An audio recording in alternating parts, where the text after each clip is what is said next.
biar bikin. Baik, bismillah, assalamualaikum warahmatullahi wabarakatuh. Alhamdulillah, wassalatu wassalamu ala rasulillah wa ala alihi wa sahbihi wa man walah, wa ba'd. 12 orang di depan kita, tapi nanti kalau ketemu ya, yang saya ingat sih Pak Wowot, terus Pak siapa lagi ya, keluarga Pak Wowot, keluarga Pak Dimas dan istri. Irwan bukan Irwan? Ya, Pak Irwan ya, Pak Irwan nggak ada ya, Irwan. Pokoknya ada 12 orang, nanti kalau ketemu diinformasiin aja. Pertama-tama alhamdulillah atas berkat Allah karunia-Nya kita landing dengan selamat sampai di bandara baru. Mungkin yang 2019 terakhir umroh ini baru sekali kesini. Saya pastikan baru sekali kesini karena memang bandaranya juga baru beroperasi di 2022 pas bulan Ramadan yang kredit ya, karena mereka baru sistemnya juga jadi kredit. Jadi ada yang orangnya udah di Indonesia, barangnya masih di sini. Ada juga yang barangnya di negara lain, orangnya udah di Indonesia, udah kredit ya. Dan itu ujian waktu tahun lalu iktikaf Ramadan. Tahun lalu ya, tapi iktikaf Ramadan yang kemarin alhamdulillah lancar ya. Kita 2 bus, nggak ada yang bermasalah, alhamdulillah. Dan semoga kita pun juga nggak ada masalah nih di bagasi kita, Bapak Ibu, karena beberapa kejadian ya, mungkin dari asosiasi kan kita suka ada grup, ada informasi ya, ada beberapa yang koper bagasinya walaupun sudah seragam tapi nggak ada, hilang. Jadi mohon kesabarannya jemaah ya, kehilangan koper atau apa itu bukan akhir dari segalanya jemaah, masih bisa kita beli, baju juga masih kita beli ya. Dan kemarin waktu iktikaf Ramadan kita pergi pernah naik Garuda itu kopernya jamaah nggak ada. Kemarin aja jamaah Akhwat. Kebetulan beliau bawa anaknya yang ukurannya kurang lebih sama, jadi masih tukar-tukaran. Ternyata kopernya masih ketinggalan di Soekarno-Hatta. 2 hari baru nyampe, alhamdulillah. Ibunya sabar banget, kayak nggak kejadian apa-apa. Bu, gimana Bu? Ada punya anak Pak, gampang kan gantian. Disitulah ujian-ujian ya. Kalau kita sabar, kita berdoa, insya Allah dimudahkan nanti. Jadi ini sebaiknya kita juga berdoa biar koper kita nih nggak ada yang hilang, nggak ada yang ketinggalan. Jadi saya ngomong dari sekarang pahit-pahitnya dulu nih. Jadi jangan sampai nanti kaget atau apa. Inilah ujian-ujiannya ya. Itu salah satu ujiannya. Yang kedua ujiannya adalah di imigrasi. Kita akan ngantri. Belum tentu yang ngantrinya duluan keluar duluan FIFO. Nah, kadang FIFO itu maksudnya first in first out, kadang jadi FILO, first in last out. Contohnya siapa? Pak Taufik tadi di imigrasi Soekarno-Hatta, dia duluan, saya belakangan karena dia tour leader. Ternyata yang keluar saya duluan. Saya nungguin Pak Taufik, ya mau saya tinggalin kesian. Belum pernah umroh, belum pernah naik pesawat, saya tungguin. Ya, nah begitulah. Itu takdir jamaah. Jadi nanti kalau ada yang duluan belum tentu belakangan. Saya belum tentu duluan ya. Yang belakangan belum. Jadi ini takdir. Jadi nanti kita lihat antriannya mungkin secara zohir sedikit ya, tapi bukan berarti lebih cepat ya. Kemudian siapkan pasportnya. Terus kan kita udah biometrik nih. Kemarin itu kan ada yang belum biometrik lewat aplikasi. Nah, biasa kalau sudah biometrik nanti antriannya nggak lama-lama. Jadi cuman sebentar ya. Tapi kalau belum biometrik atau problem, jangan khawatir, jangan keringetan, jangan pakai hand body dulu ya. Kadang kalau pakai yang berminyak atau keringetan atau tergores, sidik jarinya tidak terdeteksi, nanti dibawa ke kantor, tapi nggak usah khawatir. Nah kemudian yang sudah lolos imigrasi jangan keluar dulu ya, jangan keluar dulu, lihat nanti di konveyor nomor berapa, nanti tunggu di situ. Mau diusir, mau di apa, mau disuruh, pokoknya bikin alasan. Apa ke toilet kayak apalah, nunggu apalah istri, saudara gitu ya. Jangan, karena ini haji bukan umroh. Kalau umroh sama amartur, jamaah disuruh keluar duluan. Konveyor tas saya ngitung, leader. Jamaah udah masuk bis. Tapi ini haji beda, karena haji itu busnya bukan dari travel, tapi dari Masyair, dari Nagoba. Supirnya juga dari Nagoba, dari Masyair. Jadi kalau kita keluar duluan, dia akan masukin tuh, gabung ke jamaah lain. Syukur ya, kalau jamaah Indonesia alhamdulillah. Kalau jamaah luar negeri nanti cater, ya kan? Apalagi kalau dia ngomongnya bahasa Rusia kan kita nggak ngerti. Ya, tadi saya tanya ada yang bisa bahasa Inggris, bahasa Arab tuh maksudnya itu. Dibandingkan ada satu orang di bis, kalaupun terpisah nggak ada problem bahasa. Tapi ada triknya, biar kita satu bus, gimana caranya adalah kita sama-sama keluar bareng-bareng bersama koper bagasi nanti sama tim porter. Bapak Ibu nggak nurunin koper bagasi yang besar, enggak, kita ada porter, ya kita bayar.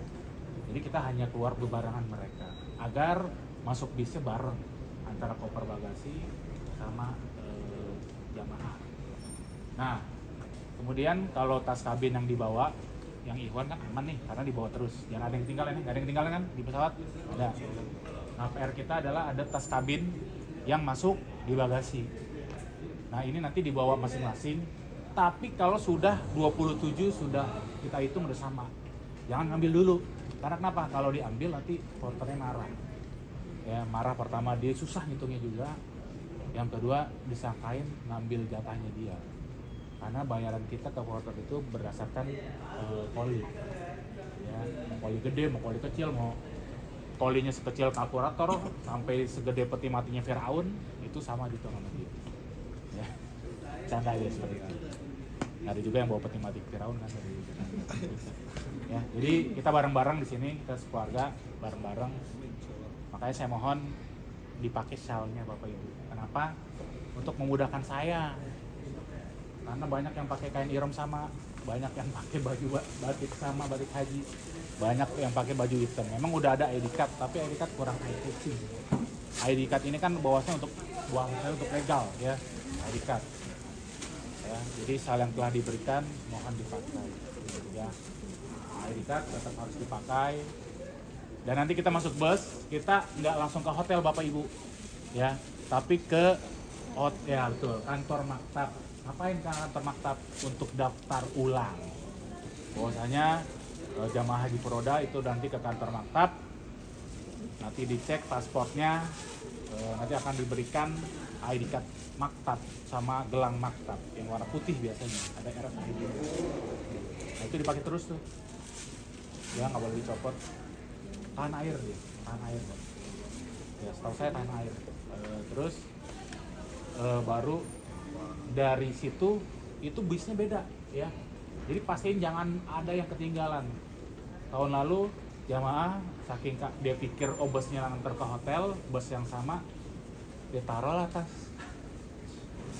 usut gitu ya. Jadi pastiin nanti turun barang-barangnya jangan ketinggalan dulu, karena bus yang nganter dari bandara ke kantor maktab itu beda dengan bus yang bawa dari kantor maktab ke hotel Sofa Orchid ya. Kemudian nanti di hotel Sofa Orchid akan dibagi kuncinya, nanti kita istirahat berdasarkan yang dipesan jamaah ya. Kalau yang jamaah pesan kuat ya kuat, yang pesan double di hotel Mekah kemudian seperti itu. Terus kemudian untuk umrohnya kita lihat sikon, apakah bisa dilakukan pada zuhur atau pada asar. Plus minus sih Bapak Ibu. Kalau kita laksanakan di jam 10 atau di pada zuhur, konsekuensinya panas gitu di tawafnya, karena kalau sa'i dingin, karena dingin banget itu kalau di sa'i ya, bahkan bikin kita kencing kan, kencing sama lantai. Kita lihat sikon, bisa pada asar atau pada zuhur, nanti kita lihat sikon ya. Kita juga nggak mau lama-lama juga kan, kasihan jamaah Ikhwan kan pakai kain ihram ya, mau ganti baju ya. Tapi memang ujiannya di sini. Ada yang mau bertanya di sini, Bapak Ibu? Cukup ya. Jadi kita langsung ke kantor imigrasi. Mohon jangan keluar setelah di imigrasi, tapi tunggu di konveyor. Ngeri konveyor kan? Yang roda-roda itu, koper, tunggu di situ, pokoknya jangan keluar. Kalau keluar nanti masuk ke bus jamaah lain. Ya syukur-syukur orang Indonesia. Kalau masuk ke jamaah-jamaah ini nih, yang baru landing, wah nggak ngerti. Ya, makanya kusutnya Haji Furoda tahun lalu seperti itu. Jadi lolos cuma sebagian orang, akhirnya dia ngurus sendiri dia stres. Padahal sih kalau dilalui dengan dibawa senang, dibawa anteng, damai, insya Allah lancar-lancar aja, walaupun Bapak Ibu sendirian berangkat ya. Pak Taufik tadi juga dapat kita awalnya itu dia pulang duluan pulang duluan. Tapi tiketnya udah angus, kita beli lagi, itu dapat alhamdulillah pulangnya barengan. Kalau nggak salah itu tanggal 11. Tadinya dia tanggal 10 yang tiket di hari Selasa. Pergi bareng, pulang kan susah ya. Susah. Full kan tadi, nggak ada yang kosong kan? Maskapai. Baik, kalau nggak ada pertanyaan Bapak Ibu, ya ini kita sampai teknis sampai hotel ya. Ini karena saya khawatir aja kalau sampai terpisah atau apa gitu, ya. Dan tetap komunikasi, udah online semua ya, di grup juga ada ya, komunikasi di grup. Dan WA call itu di sini diblokir. Jadi kalau agak susah atau sambungan ulang langsung, itu memang di sini WhatsApp call diblokir. Pemerintah Arab Saudi memblokir WhatsApp call. Jadi Saudi? iya. Di bandaranya? Enggak, di Saudi, seluruh Saudi. Jadi udah 2 tahun 3 tahun lalu udah WhatsApp ya. Enggak, WhatsApp call, video call itu pokoknya WhatsApp itu diblokir. Khusus WhatsApp call. Kalau WhatsApp teks bisa. Ya. Tadi video call bisa tuh. Iya, kalau yang Saudi yang plus 96 kan Ustadz kan plus 96 tuh. Nggak mungkin bisa nelfon Ustadz. Ustadz kan plus 96. Ya, nomor Arab Saudi, Pak. Nomor Arab Saudi. Nomor Arab Saudi. Termasuk ya, termasuk kalau pakai WiFi hotel. Nah, itu kalau pakai WhatsApp call nggak bisa. Paham ya? Jadi kalau nelfon Ustadz kan plus 96 itu pasti nggak bisa, nggak mungkin diangkat. Jangan berprasangka buruk dulu, wah Ustadz kok nggak mau ngangkat. Padahal emang nggak bisa, dia nggak terima. Kecuali dia harus aktifkan VPN dulu Bapak Ibu. Dia sih tahu ada notifikasi masuk, tapi dia harus aktifin VPN, ya. Jadi memang peraturannya di sini WhatsApp call diblok. Dan mohon yang mahramnya dijaga ya. Nanti imigrasi istrinya dulu, baru bapaknya di belakang. Jangan bapaknya di depan juga kalau ya. Ladies first. Karena baiknya begitu. Ya, siap ke imigrasi ya. Semoga Allah mudahkan. Saya tutup. Jazakumullah. Wassalamualaikum warahmatullahi wabarakatuh. Masya Allah, jazakallah Bang.